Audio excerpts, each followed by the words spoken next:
Hey guys, welcome back to the channel. Welcome back to another video here today. We have an Indianapolis Colts rebuild. This is something I was doing the other day. I just wanted to do a rebuild, and then I just happened to realize like 45 minutes into this, before I could save the clip, before I couldn't save the full clip, that I wanted to fucking do this. So I decided, fuck it, I'm just gonna do it then.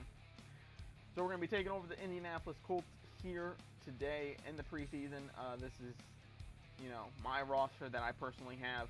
Didn't care about the name of the coach or anything. After a while, I'm like, fuck it, whatever. It's Chris Dale. I don't care. Doesn't really change anything. So, taking a look at the team here and the depth chart, looking pretty decent. I think I moved Jack Doyle up to fullback, if I recall correctly. Yeah, no, I tried to, and then it fucking wouldn't let me. So, sucks to suck, apparently. Looking at this team, I actually like this team. This is actually a team that I'm considering for, either franchise or really anything else going into Madden 21. They have a good team. A lot of the overalls, I think, do need to be changed greatly. I think Jacoby Brissett's about 72, 73, where he's at now. That O-line, I think, when playing together, is about 85 across the board, besides Galinsky.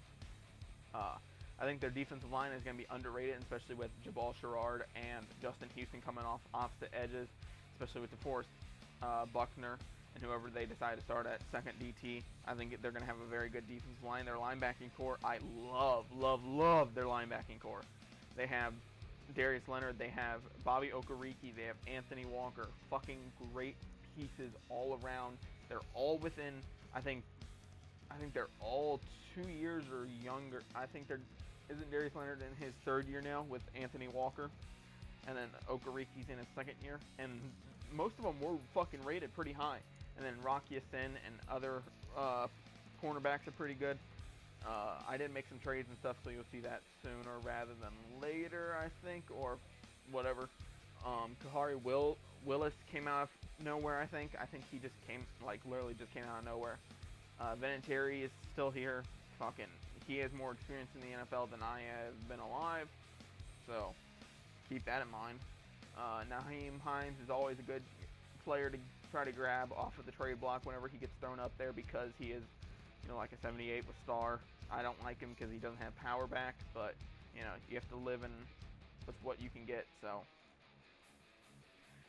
Roberto Sanchez is always cool. I was actually thinking about bringing Pat McAfee back in the last year of this rebuild, just for fun, being like, oh no, we got rid of Roberto Sanchez.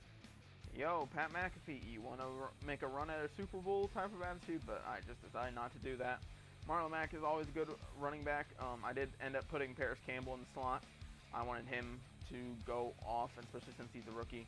Anybody knows that once it's past the rookie year, if they're not above a 75 with star, they're not going to fucking develop in time, more than likely. Especially edge rusher and wide receiver, it just seems like they never develop if they don't have star by the end of their rookie year and above a 75. So it just seems like that. I don't know. You can be like, well, I did a rebuild with the Colts and I got them up to a 93 in the first year. Cool. You were probably also playing on rookie and fucking dropped like 600 yards a game on their asses. Defense tackle was a little weak in the rush spot. Darius Leonard, Okereke, and Anthony Walker Jr. are all our sub linebackers. Slot corner is Kenny Moore. He's actually pretty good. I don't know if he actually plays a lot of the slot in real life, but he's going to play it here. Marvell Tell I also like, but I just didn't really have a spot for him with Hooker and Willis playing those safety roles. I could have, played him a lot at corner. I could have moved him up, but I wanted Rocky Sin. I wanted Kenny Moore to get a lot of play time. Xavier Rhodes was right there. Had to go back to right tackle and move some stuff around. I wanted to move Kamuko Toure into the starting spot. And then we headed off to the midseason mark, where we looked at some players. The only person I really wanted to retain was Anthony Costanzo. I don't know if I retained, who is it? I also retained Zach Pascal. He always seems to develop, but for some reason not me. That's cool. Anthony Costanzo,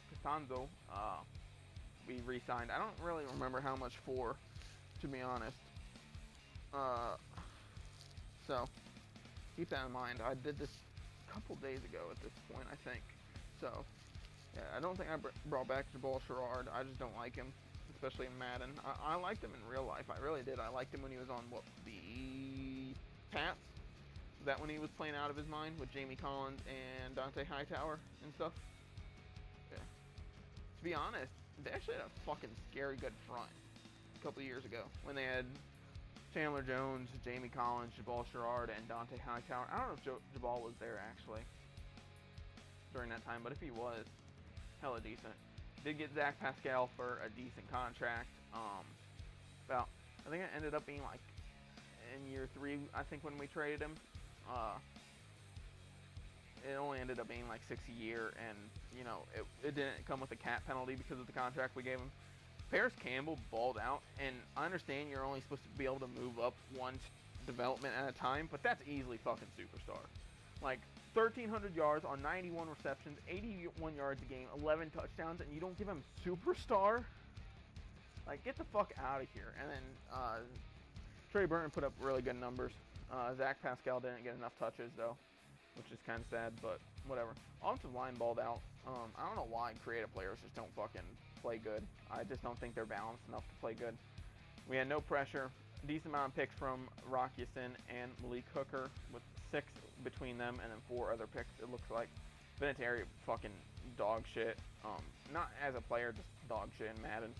He never ends up doing well and retires after the first season anyway, so you can't really keep him around. In free agency, these are some of the accepted players. Some more accepted players. More rejections. From Wilkinson, Seals Jones, Seals. I think that said Henderson. I don't fucking know. I can't read because the screen's really small right now. And I'm recording this on like a 22-inch TV. And I'm sitting like 4 feet away, so it's fucking difficult. We do end up getting a 5th-year contract. D'Amico Autry and Xavier Rhodes for some picks. Tyquan Lewis and Isaiah McKenzie for some picks. As you know, I just get rid of people if I can, and I try to stick by this rule of they have to be on the team for a year. The reason being is because I just don't think it's fair if I'm putting a $550K contract on a player and then they accept and then I trade them away after the first year. I just don't think that's fair to me or the players, and I don't think that's fair to you because it's not a realistic move. But after a year, if they just haven't produced or if they sat on the bench, I'm allowed to trade them.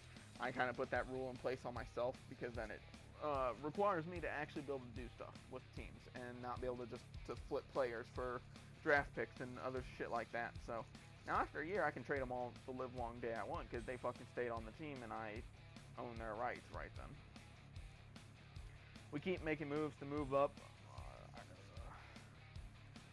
and we kept moving down, moving up, fucking moving places, getting first round picks. And here's the shit thing. I think it's like 2 or 3 of the players that we're planning on picking that I actually like fucking laid out. I was like, hey, we're gonna take this guy, then this guy, then this guy, then this guy, then this guy. I think like 2 or 3 of them, as you see right now, fucking went off the board in the picks between my 2 picks. Granted, we did get a decent enough player out of Derek Garner. I just had to trade down and I had to pick players earlier than I wanted to, but it's part of the draft process. If there's a good player, you better take him now. You better take him now, and you better trade up for the very next pick afterwards if you want another player. You can't let him sit around. Hadley, another good player. Normal, once again, fucking sucks. And we get Craig Terrell. He's going to be our new quarterback. 21 years old, number 70. He's a 76 overall. I think he's like top 20 in the draft or something, or top 10 at least. Jason Joseph, another good player. The only problem with running backs is they're never balanced, and you can never have them as a 3-down back for some fucking reason. This video is a lot shorter than the rest will be, just for the simple fact that we did not make the playoffs and shit. So you'll see that as well. You'll see the tackle that I wanted to take, because he is the #1 player in the draft. Boom, right there. Woo! 2 picks beforehand, or 3, I think. 2 or 3 picks beforehand. He was my 2nd rated guy on my draft board. Woo! Yeah, not fun. But once we moved our left end to D-tackle, which we're supposed to do, I think, here, I don't know if it's done in this video, he actually does become like a 79, so he actually technically becomes like the 3rd rated player in the draft class, so that's pretty cool. We end up getting a lot of decent players. just as you'll see, none of them really progressed enough. I mean, you'll see one person that progressed fine enough, and you'll see who I'm talking about here after the next year. If you do not know, I do these in one episode equals 1 year, because then I can include a lot more clips and stuff, and I can include a lot more than just. And then it's not a 50-minute video sitting in front of you; it's multiple years and stuff, and I can, like I said, throw more stuff in, throw more clips in, get a better understanding of what's going on with the team, and show you exactly what I'm trying to do, instead of just going, fuck it, whatever, here you go. Here's a 50-minute video that has basically nothing in it for 5 years. So, and it just seemed like anytime I tried to do a 5-year rebuild in 50 minutes, it just seemed like I was always like just struggling. We do trade Glowinski, Walker, and a pick for Justin Coleman. He's going to come in and play the slot for us. Jacoby Brissett and Robert Nixon for David DeCastro. I couldn't get it done with Jacoby Brissett just straight up, so here we're going to get that. Phillip Rivers and 2/4 for Noah Fant. Will later not fucking even start because I'm a dumbass. And then this one I didn't know would go through. Marcus Mariota straight up for Evan Ingram. Then we went Trey Burton, Marlon Mack, and Anthony Costanzo for Chandler fucking Jones. Woo! I'm stupid. And we traded these 3 guys just for a pick. I just wanted them off the team, and I figured that was the best thing for them. So I didn't realize I was almost out of time. So don't forget to like, comment, subscribe, all the fun stuff. Turn on post notifications. I'll see you guys in the next video. Thanks for watching. I'm out. Bye.